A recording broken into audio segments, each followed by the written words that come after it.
The 22-day partial government shutdown became the longest shutdown in United States history, breaking a record from 1996 on Saturday. President Donald Trump and Congress continue to dispute funding for a wall at the southern border, a proposal backed by the president.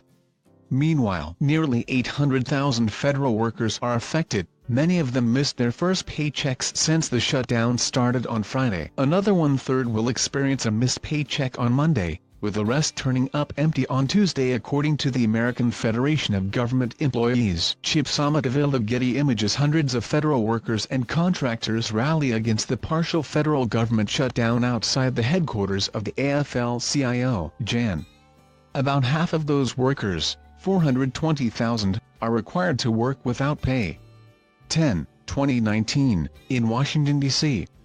On Friday, the closure tied the longest government shutdown in history, which stretched 21 days from December 1995 to January 1996 under President Bill Clinton. A November 1995 Washington Post-ABC News survey found that respondents put most of the blame on the Republican Congress instead of the Clinton administration. Throughout American history, government shutdowns have been a symbol of dysfunction within the government.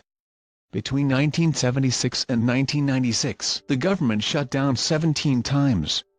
More, Senate negotiations fall apart as shutdown deadlock continues. In past shutdowns, federal workers have received back pay after the government resumed operating. But an unknown number of contractors are unlikely to receive compensation. Negotiations came to a standstill this week after a tense meeting between Trump and Democratic leaders.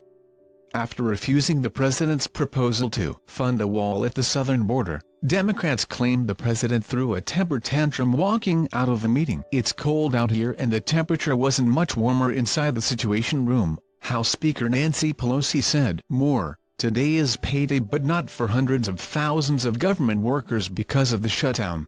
ABC News. Government shutdown cost. The vice president denied those claims, insisting the president was calm.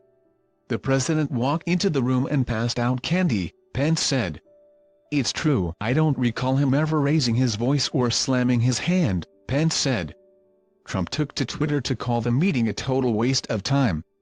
On Thursday, the president signaled that he may declare a national emergency at the border if his administration and Democrats remain without a deal. The White House has directed the Army Corps of Engineers to explore funds in its budget to build the wall. He also canceled his trip to the World Economic Forum in Switzerland, citing Democrats' intransigence on border security.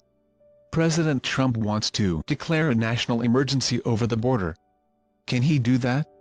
The Associated Press. President Donald Trump, with Carolyn Bunny Welsh, sheriff of Chester County, PA, left, and A.J. Louderback, sheriff of Jackson County, Texas, attends a roundtable discussion on border security with local leaders. Friday, January 11, 2019.